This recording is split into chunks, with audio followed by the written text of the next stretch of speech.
오늘 우리가 함께 볼 말씀은 마가복음 12장 35절로 37절까지 말씀입니다.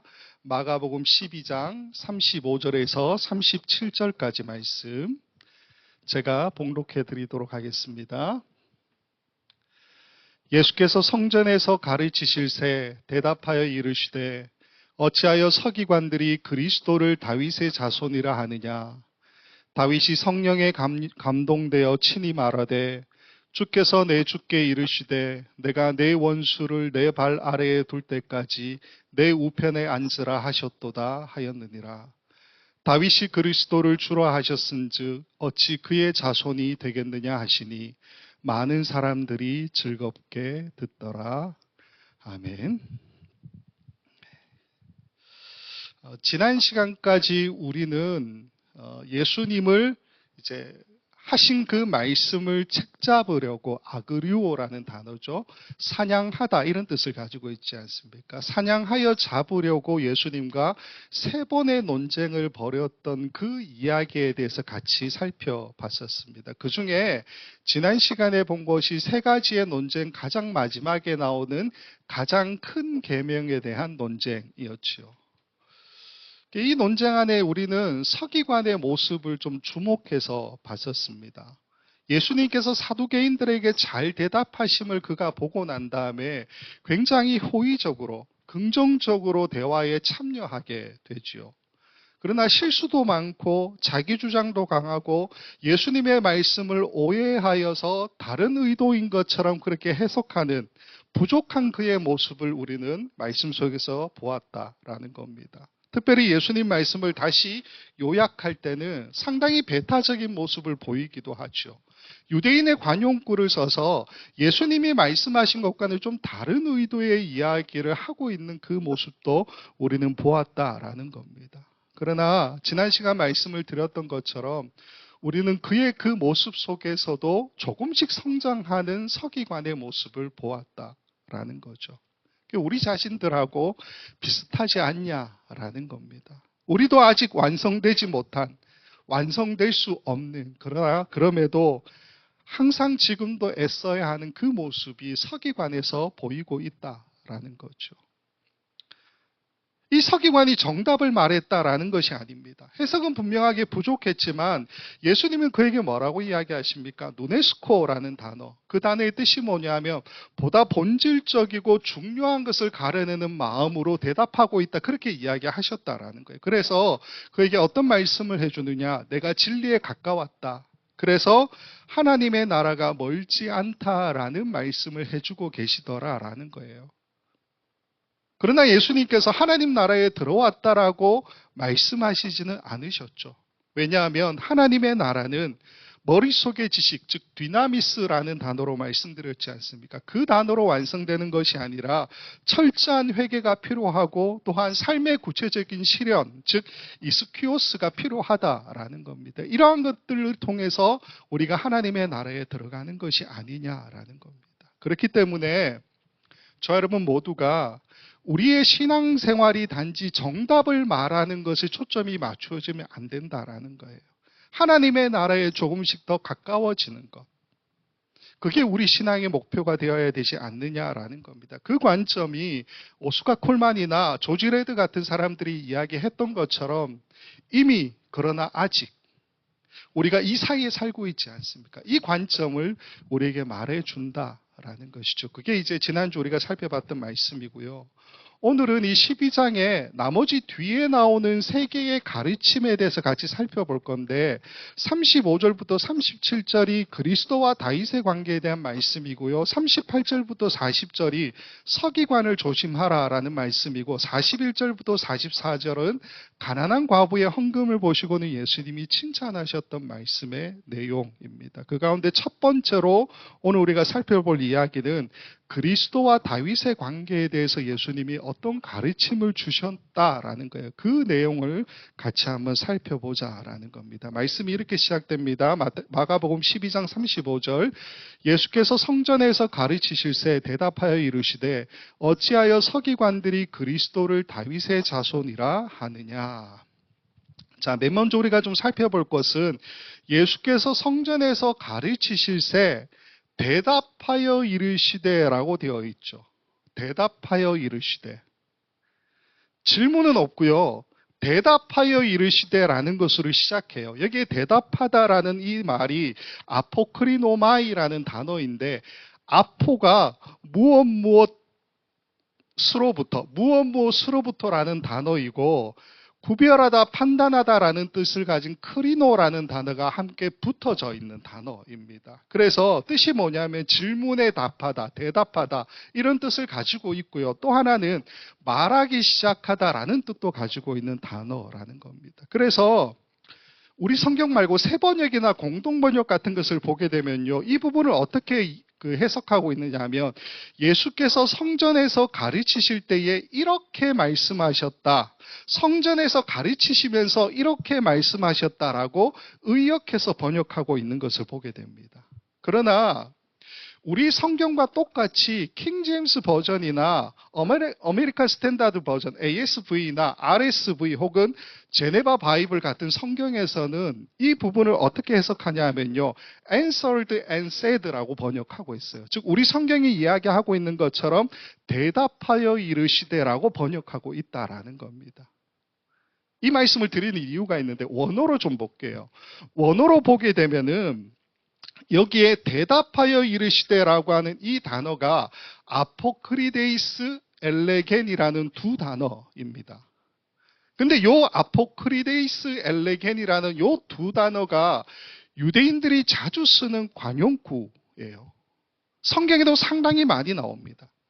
지난 시간에 우리가 번제물과 기타 제물보다 나으니다라고 하는 이 관용구가 서기관의 입을 통해서 나왔다라고 말씀을 드렸죠.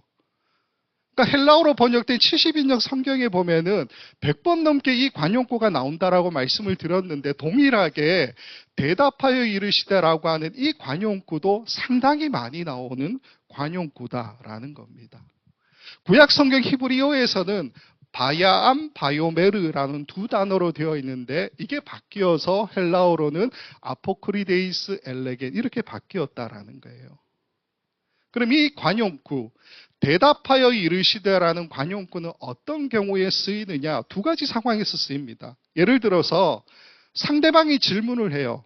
그러면 당연히 내가 대답해야 되겠죠? 그러니까 만일 제가 예수님한테 질문을 했으면 예수님이 대답하여 이르시되라고 말하는 관용구로 그게 쓰인다라는 겁니다.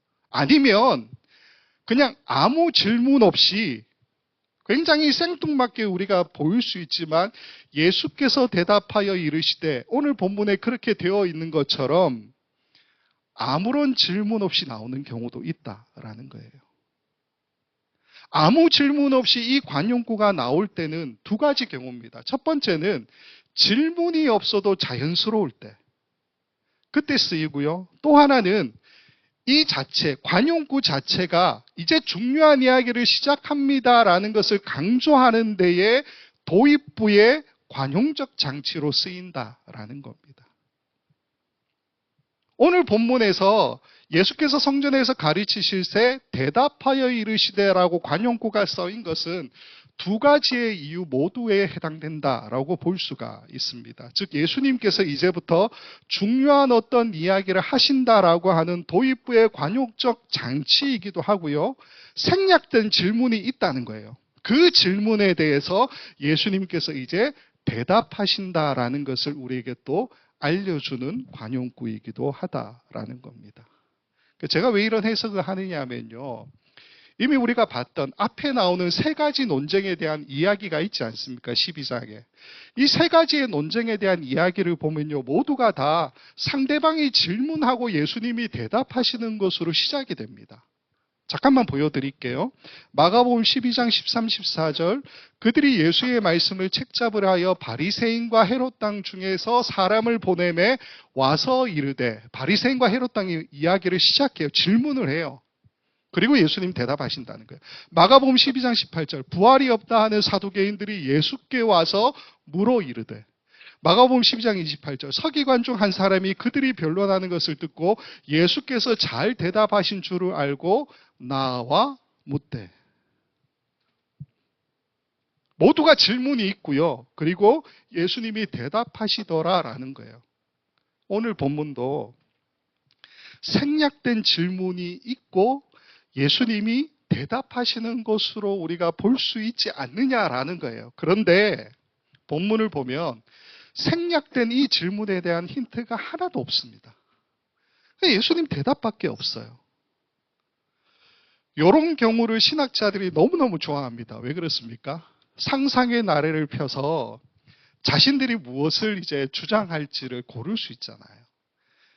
당시의 사료, 즉 예수님 시대의 사료들을 갖고 와서 이런 경우에 이런 관용구가 쓰였다. 방금 제가 설명을 드렸던 것처럼 그런 내용들을 막 가지고 와서 다양한 이야기를 할 수 있는 것 아니겠습니까? 신학자들이 이런 걸 좋아해요. 제가 여러 가지를 좀 보다가 대충 두 가지로 신학자들의 주장이 정리가 되는 것 같아서 말씀을 좀 드리겠습니다. 신학자들이 어떻게 주장하느냐. 첫 번째는 아마도 원래 질문이 있었는데 전승되는 과정 가운데서 질문이 생략되어 지금 우리가 보고 있다는 거예요. 아마도 질문은 있었다는 겁니다. 근데 전승되는 과정에서 마가가 기록할 때 이 질문이 아예 없었거나 아니면 마가가 질문을 기록했는데 전승되다가 없어졌을 수도 있죠. 또 하나는 이 마가복음을 쓴 저자, 마가라고 이야기할 수 있고 마가의 공동체라고 이야기할 수도 있는데 이 저자가 의도적으로 질문을 빼버렸다. 그렇게 보기도 한다라는 거예요. 그러니까 관용구로 이 질문을, 이 이야기를 시작하는 것으로 이미 설정했다라고 보는 관점이라는 겁니다.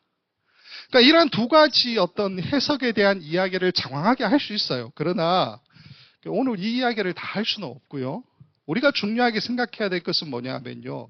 그럼 과연 예수님께 지금 질문을 던지고 있는 이 생략된 질문은 과연 어떤 내용의 질문이었겠느냐라는 것을 살펴볼 필요가 있다라는 거죠.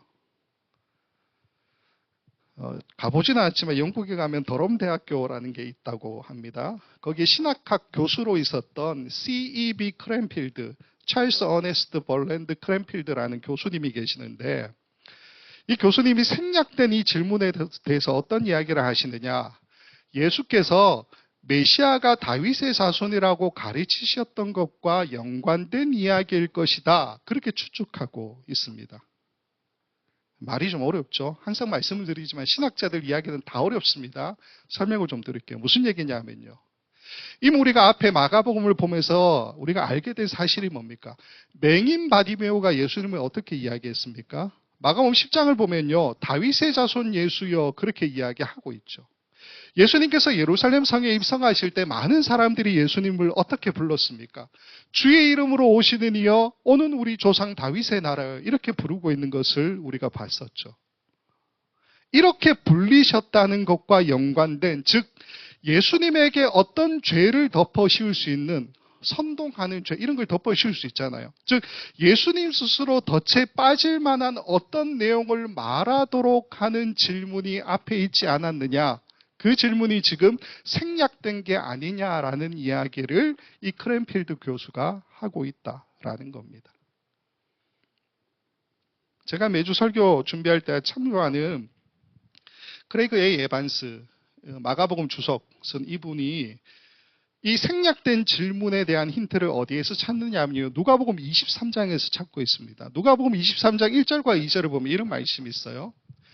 무리가 다 일어나 예수를 빌라도에게 끌고 가서 고발하여 이르되 우리가 이 사람을 보매 우리 백성을 미혹하고 가이사에게 세금 바치는 것을 금하며 자칭 왕 그리스도라 하더이다 하니.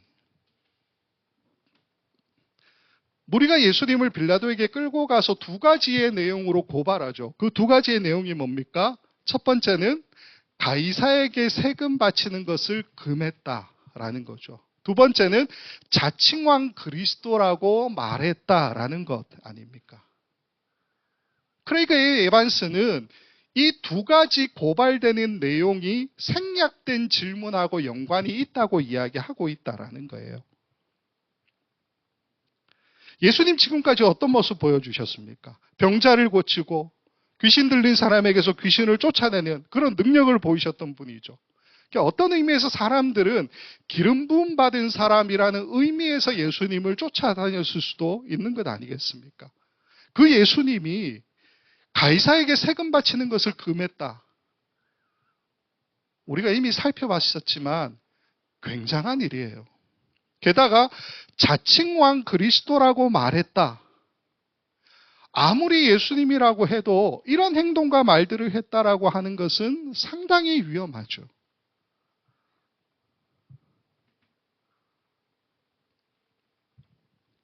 여기에 자칭왕 그리스도라고 말했다라고 하는 것은 어떤 의미를 가지고 있냐면 예수님이 자기 자신을 뭐라고 이야기하느냐. 자칭왕 그리스도, 곧 나는 다윗의 자손으로 다윗의 왕위를 승계한 왕이다라는 의미를 가지고 있는 말이라는 겁니다. 다윗의 기름 부음 받은 아들, 왕. 이런 의미인데 이게 왜 중요하냐 하면요. 이 말 자체가 왜 위험하고 중요하냐 하면요. 예수님 당시 유대 사회를 우리가 좀 이해할 필요가 있습니다. 오늘 본문에도 보면요. 예수님께서 그리스도에 대해서 서기관이 지금 이야기하는 이 이야기가 당시 유대 사회의 일반적인 상식이다라는 식으로 말씀을 하시죠. 그게 오늘 12장 35절 뒷부분에 이렇게 이야기하시죠. 어찌하여 서기관들이 그리스도를 다윗의 자손이라 하느냐. 무슨 말이냐면요. 예수님 시대 한참 이전부터 예수님 시대까지, 아니 그 이후에도요. 말씀을 드리겠지만 계속해서 유대인들이 가지고 있었던 일반적인 상식이 뭐냐. 메시아는 다윗의 자손으로 오신다라는 거예요. 메시아는 다윗의 자손으로 오신다. 우리도 알고 있잖아요. 그건. 이게 후대 랍비 그 유대 문서에도 보게 되면은 굉장히 일반적으로 나오는 이야기들이라는 겁니다. 예를 들어 지금 위경으로 분리되는 솔로몬의 시편이나 주후 백년경에 쓰였던 솔로몬의 유언서 같은 것을 보게 되면요. 다윗의 자손을 언급하고 있는데 내용상 이 다윗의 자손이 메시아다라는 것을 우리는 알 수가 있어요. 솔로몬의 시편 17편 21절을 보면 이렇게 되어 있습니다. 주여 보소서, 주께서 정하신 때에 그들의 왕 다윗의 자손을 일으키사 주의 종 이스라엘을 다스리게 하소서. 메시아죠. 솔로몬의 유언서 1장 7절. 내가 기도하는 중에 만군의 하나님께 어떤 도움을 얻기를 간절히 구하였더니 주님께로부터 천사장 미카엘을 통해 보석이 박힌 인장반지 하나가 내게 주어졌다. 그리고 그가 내게 말하기를 다윗의 자손 솔로몬아. 이 이야기를 듣고 있는 사람이 곧 메시아다라는 것을 알 수가 있죠. 근데 오늘 본문은 뭐라고 이야기하냐면 예수님은 구약에서부터 지금까지 계속해서 이어져 왔던 상식처럼 유대인들에게 이해되어져 왔던 이 주장 자체를 뒤집는 발언을 하셨다라는 거예요. 어찌하여 서기관들이 그리스도를 다윗의 자손이라 하느냐라고 반문하시면서 메시아를 다윗의 자손이라고 부르는 것이 맞느냐라는 이야기를 던지고 계시다라는 겁니다. 근데 이상하잖아요. 우리도 그렇게 알고 있는데요. 물론 성경 어디에도 메시아는 다윗의 자손으로 온다라고 명확하게 아주 정확하게 그렇게 기록된 부분은 없습니다. 그러나 비유적으로 암시된 기록들이 여러 곳에 나오고 있죠. 예레미야, 이사야서, 스가랴서를 같이 한번 좀 보겠습니다. 예레미야 23장 5절. 여호와의 말씀이니라 보라 때가 이르니 내가 다윗에게 한 의로운 가지를 일으킬 것이라 그가 왕이 되어 지롭게 다스리며 세상에서 정의와 공의를 행할 것이며 예레미야 33장 15절 그날 그때에 내가 다윗에게서 한 공의로운 가지가 나게 하리니 그가 이 땅의 정의와 공의를 실행할 것이라. 예레미야는 한 가지가 다윗에게서부터 날 것이다. 다윗에게서 날 것이다. 그렇게 예언하고 있죠. 근데 그 가지가 다윗의 자손이다라는 것이 분명한 사실 아니겠습니까? 이 예레미야의 이 예언 자체는 이사야 11장 1절을 근거로 하고 있습니다. 이사야 11장 1절 이렇게 되어 있죠. 이새의 줄기에서 한 싹이 나며 그 뿌리에서 한 가지가 나서 결실할 것이요. 같은 가지. 이야기가 나오죠. 근데 여기에 앞에 나오는 한 싹에 대한 이야기를 스가랴서에서 우리는 발견할 수 있습니다. 스가랴 3장 8절 대제사장 여호수아야 너와 내 앞에 앉은 내 동료들은 내 말을 들을 것이니라. 이들은 예표의 사람들이라. 내가 내 종 싹을 나게 하리라. 스가랴 6장 12절 마라에 이르기를 만군의 여호와께서 이같이 말씀하시되 보라 싹이라 이름하는 사람이 자기 곳에서 돋아나서 여호와의 전을 건축하리라. 여기에 내 종 내 싹이라고 그렇게 싹이라 이름하는 사람이라고 이제 호칭하고 있는 이 사람이 우리가 모두 알고 있듯이 메시아 그리스도를 이야기하고 있다는 것은 다 알고 있는 사실 아니겠습니까?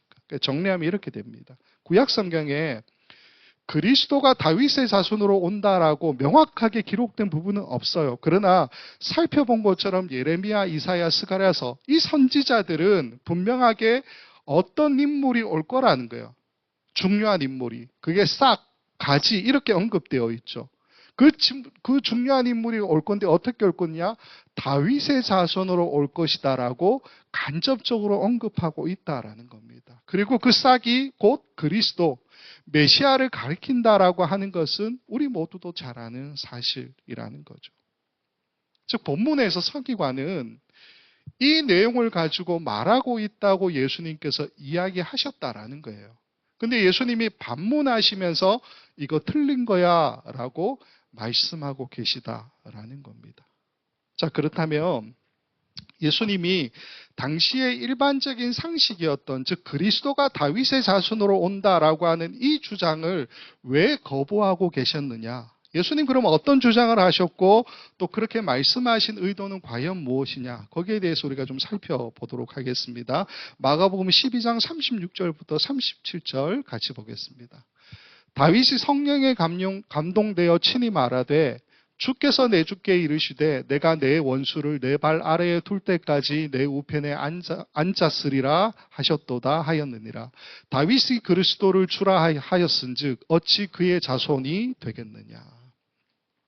36절은 예수님께서 시편 110편 1절을 인용하신 거예요. 읽지는 않겠습니다. 보시면 똑같습니다. 자, 여러분이 보실 때 예수님께서 이 말씀을 하셨던 의도가 뭘까요?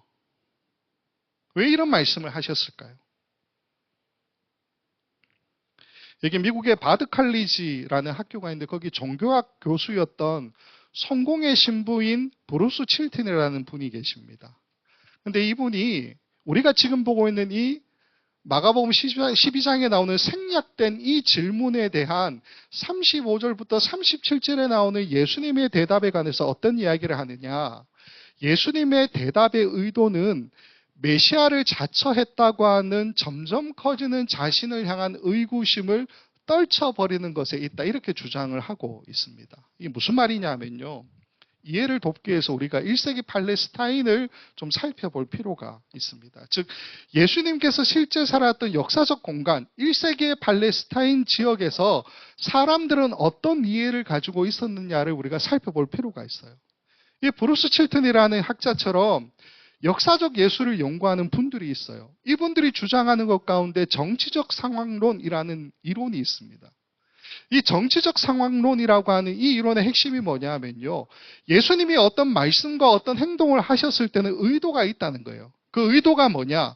당시 로마의 압제라는 현실, 그리고 유대 사회의 어떤 종교적인 정치적인 상황, 이러한 상황 가운데서 치열하게 고민하시면서 나오셨던 고도의 어떤 응답, 대답, 행동 이런 것들이다라고 이야기하는 주장입니다. 쉽게 말씀을 드리면요. 오늘 본문으로 이야기하면 예수님께서 지금 사용하신 단어 가운데 좀 독특한 것이 있잖아요. 그게 뭡니까? 그리스도라는 단어죠. 메시아, 그리스도. 근데 이 단어는 이 당시 팔레스타인 지역 가운데서 굉장히 일반적으로 편하게 쓸 수 있는 종교적 단어가 아니었다라는 겁니다. 로마의 시각으로 봅시다. 로마의 시각에서 볼 때에 메시아, 그리스도라는 말은 어떤 의미이냐? 곧 우리가 아까 두 가지 문제 살펴봤잖아요. 누가복음 23장 보면서. 그 두 가지의 문제가 뭐가 있었습니까? 하나는 세금 문제, 하나는 자칭왕 그리스도라고 하는 문제. 이거잖아요. 그러니까 여기에서 그리스도라고 하는 이 말 자체는 로마의 시각에서 보면요. 로마의 세금을 내지 않도록 독자적인 국가를 세우려고 하는 반란군의 지도자가 나타났다라고 하는 뜻과 같은 단어라는 거예요. 왜 그러냐? 실제로 그런 일이 많았습니다. 주전 160년경에는 유다 마카비가 로마에 대항해서 혁명을 일으키고 국가를 세우죠. 그 왕조가 바로 하스모니아 왕조 아닙니까? 약 100년 정도 지속되다가 주전 63년경에 로마의 폼페우스 장군에 의해서 다 진압이 되죠. 주전 3년, 4년 요 사이에는 에드롱게스나 시몬 같은 사람이 스스로 내가 왕이다라고 일어나서 시리아 총독 시리아 총독 바루스에게 직접 항거하는 그런 일들이 일어나게 됩니다. 그때 바루스가 이 반란을 진압하면서 예루살렘 주변에 있는 이 가담자들 한 2,000명 정도를 십자가형에 처했다. 그런 기록이 있습니다. 주후 6년경에는 갈릴리 유다 사람이라는 사람이 항거를 일으켰는데 로마 총독 구레뇨가 세금을 걷기 위해서 인구조사를 실시해요. 거기에 대해서 이제 무장투쟁을 하게 되는데 곧바로 로마 군인에 의해서 신속하게 잔인하게 진압이 되어 버립니다. 무슨 말이냐면요. 스스로 그리스도, 메시아라는 단어를 언급하게 되면 로마 반란군의 입장에선 당연히 뭐가 떠오릅니까? 반란이구나. 혁명이구나. 이게 딱 떠올리게 되어 있다라는 겁니다. 유대인들의 시각에서 보면 어떨까요? 그리스도, 메시아라고 하는 이 말은 우리가 살펴봤던 것처럼 솔로몬의 시편이나 솔로몬의 유언서에 나오는 게 뭡니까? 다윗의 자손으로 올 왕에 대한 이야기이죠. 이 왕은 종교적 메시아가 아니에요. 유대인들에게는. 지금도 유대인들이 마찬가지지만 다윗과 솔로몬처럼 유대인들의 이 정치적 상황에서 벗어나게 해줄, 로마의 군대를 물리쳐줄 그 다윗의 영광을 회복할 왕, 그 왕을 이야기하는 개념이라는 겁니다. 그렇기 때문에 이 브루스 실티네라는 이 신학자는 예수님이 자기 자신을 다윗의 자손이라고 명쾌하게 긍정하는 그 순간 유대인들과 로마 당국 모두에게 이 고백은 어떻다는 겁니까? 종교적인 고백이 절대로 아니라는 거예요. 단순한 고백이 아니라는 겁니다. 자신들의 정치적 상황을 타개하고 로마에 대해서는 반란을 선포하는 선전포고에 해당되는 정치적 메시지. 메시아라는 그 단어가 그런 의미를 가지고 있다라는 거예요. 그렇기 때문에 오늘 본문에 예수님께서 어찌하여 서기관들이 그리스도를 다윗의 자손이라 하느냐라고 반문하시면서 다윗보다 그리스도가 먼저다라는 이야기를 36절, 37절에 하시잖아요. 그 말씀을 하신 이유가 뭡니까? 예수님 스스로 내가 메시아다, 메시아의 정체성을 가지고 있다는 걸 스스로 포기한 이야기가 아니다라는 겁니다. 우리 이 말씀은 뭐냐? 서기관을 비롯한 당시 유대사회 모두가 알고 있고 로마의 사람들도 다 알고 있는 것처럼 정치적 선동가라고 하는 그 프레임에 너희가 나를 씌우려고 하는구나. 근데 그거 나한테 맞는 거 아니야 라고 예수님께서 말씀하시는 내용이라는 겁니다. 그걸 논리적으로 반박한 말씀이 36절, 37절의 말씀이라는 거예요. 그래서 굳이 정리하면요. 우리가 사라진 그 생략된 질문을 찾는다면 그 질문은 아마도 어떤 겁니까? 당신이 오실 다윗의 자손 왕이십니까? 우리가 그렇게 기다리고 고대하던 그 오실 왕입니까? 그 질문이죠. 근데 예수님께서 여기에 대해서 곧바로 내가 바로 그 왕이다라고 대답하지 않으시고 그리스도가 누구의 자손인지, 아니 다윗이 누구의 자손인지를 성경을 통해서 다시 한번 생각해 보자라고 논의의 관점을 바꾸셔서 말씀하시는 이야기가 36절, 37절이라는 겁니다. 서기관들은, 유대인들은 정치적 메시아, 로마의 압제를 전복시킬 수 있는 그런 메시아를 기대하면서 예수님께 질문을 던졌겠죠. 그게 본문에는 생략되어 있기는 하지만 예수님은 그 메시아가 다윗의 후손, 인간 왕, 정치적 메시아가 아니라 그렇게 보지 말라고. 그게 아니라 다윗보다 높은 하늘의 존재, 메시아. 그것을 우리에게 이야기해주고 계시다라는 겁니다. 이런 관점에서 누가복음 23장을 다시 보면요. 이야기를 좀 이제 살펴보면 빌라도가 예수님에 대해서 어떤 이제 그 편결을 내리는 장면이거든요. 사람들이 빌라도 앞에 예수님을 끌고 가면서 두 가지를 고발했다 말씀을 드렸잖아요.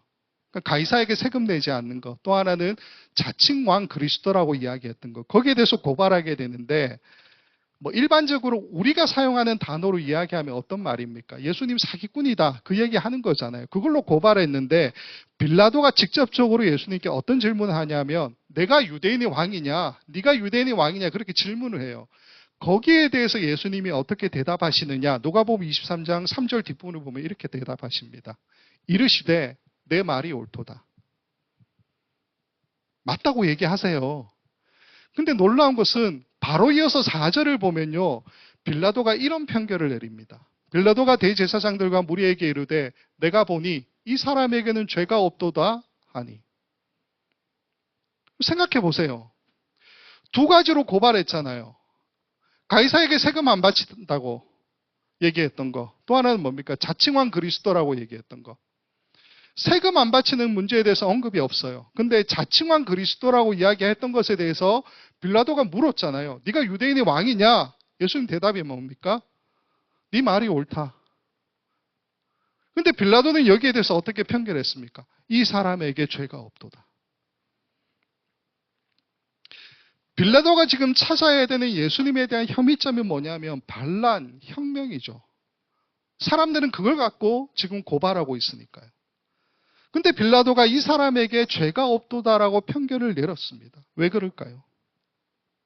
예수님의 이 대답이 나는 유대인의 왕이지만 당신이 생각하는 것처럼 유대인들이 기대하는 것처럼 다윗의 혈육을 계승하는 왕, 정치적 메시아가 아니다라는 의미로 대답한 것은 아니냐라는 거예요. 예수님은 쉽게 말해서 빌라도에게 내가 유대인의 왕이지만 메시아, 그리스도, 신적 존재라고 대답하셨던 것을 빌라도는 종교적으로 대답했구나라고 받아들였고 그래서 아무런 혐의가 없다, 죄가 없다고 편결을 내렸던 것은 아니냐라는 거예요. 상당히 새로운 해석이지만 오늘 본문에 나오는 예수님의 그 대답을 살펴보게 되면 빌라도가 왜 그런 편결을 내렸는지를 우리가 이해할 수가 있다라는 거죠. 자, 어쨌건 그러면서 이제 오늘 본문의 이야기가 이렇게 끝이 납니다. 12장 37절 뒷부분. 많은 사람들이 즐겁게 듣더라. 많은 사람들이 즐겁게 들었대요. 예수님의 말씀을. 저 이거 해석하는데 굉장히 힘들었습니다. 자료들을 찾아봐도 여기에 대해서 별로 이야기하지 않아서 이걸 어떻게 해석하냐 고민을 되게 많이 했는데 아마 이런 것 같아요. 많은 사람들이 예수님의 말씀에 공감했고요. 서기관들이나 당시 종교 지도자들을 비롯한 유대인들이 일반적으로 가지고 있었던 그 상식에 대해서는 반감을 가지게 되었다라는 이야기를 이 마가복음의 저자가 마지막으로 하고 있는 것 아닐까요? 세상의 관점이 아무리 지배적이다 하더라도 잘못될 수 있죠. 사실 사람들은 이 서기관이나 종교 지도자들이 주장하는 그 주장에 대해서 동조했던 것이 아니고요. 실제적으로 뭡니까? 그들이 가지고 있는 권력이나 어떤 기득권에 상당히 동조하고 있는 모습 아닙니까? 우리도 그렇잖아요. 힘 있는 사람 앞에 내가 약해지는 것이 당연하죠. 그게 일반적인 상식이라 할지라도 틀릴 수 있다는 거예요. 말씀을 좀 정리합시다. 오늘 우리는 예수님과 서기관들 사이에 긴박한 어떤 영적인, 정치적인 수싸움의 이야기가 펼쳐지는 것을 같이 보았습니다. 서기관들은 예수님을 향해 두 가지의 어떤 치명적인 돛을 놓고 있죠. 누가복음 23장이 이야기하는 것처럼 세금 문제, 또 하나는 뭡니까? 자칭 왕, 그리스도, 메시아라고 했던 그 문제이죠. 이들이 덫을 놓은 이유는 분명하죠. 예수님을 어떻게 만들기를 원했습니까? 로마에 항거하다가 십자가형을 통해서 사라진 실패한 혁명가들 중에 한 사람. 예수님을 그렇게 만들기를 원했었죠. 따라서 그들이 던진 질문은 단순한 신학적 어떤 질문이 아니라 예수님의 생명을 노리는 치명적인 어떤 덫, 아그리오, 사냥하여 잡으려고 던졌던 그 질문일 가능성이 많다라는 겁니다. 근데 예수님은 그들이 파나온 이 정치적 프레임에 빠지지 않으셨다라는 거죠. 오히려 시편 110편 1편 1절에 있는 그 말씀을 통해 메시아는 어떤 존재이냐, 다윗과 비교할 때에 누가 먼저냐라는 말씀을 하시면서 메시아의 위상 자체를 지상에서 하늘로 높이고 있는 것을 보게 되지 않습니까? 인간의 혈통이라고 하는 것을 중요하게 생각하시는 것이 아니라 하나님에게 어떤 부름을 받은 자인가를 우리에게 분명히 말해주고 있다라는 거죠. 즉 예수님은 단순히 다윗의 가문을 일으킬 혈육의 후손이 아니지요. 다윗조차 성령 안에서 예수님을 어떻게 고백합니까? 나의 주님 이렇게 고백하지 않습니까? 다니엘이 환상 중에 하늘 구름 타고 오시는 인자 이렇게 고백하고 있잖아요. 예수님 그런 분이다 라는 겁니다. 오늘 본문에서부터 본격적으로 예수님이 자기 자신이 그리스도 메시아다라고 하는 것을 언급하는 모습을 우리는 보게 됩니다. 여기에 좀 주목할 필요가 있어요. 왜냐하면요, 이 이야기는 꼭 우리에게 무엇을 이야기하느냐? 이제부터 예수님이 가시는 이 마지막 여정은 어디를 향해 달려가고 있다고요? 십자가, 죽음의 자리, 부활의 자리. 그게 뭡니까? 메시아, 구원자의 자리로 빠르게 달려가고 계신다라는 것을 우리에게 보여주는 말씀이라는 겁니다. 사랑하는 성도 여러분, 예수님에 대해서 스스로 어떤 질문과 고백을 하시면서 여러분은 살아가고 계십니까?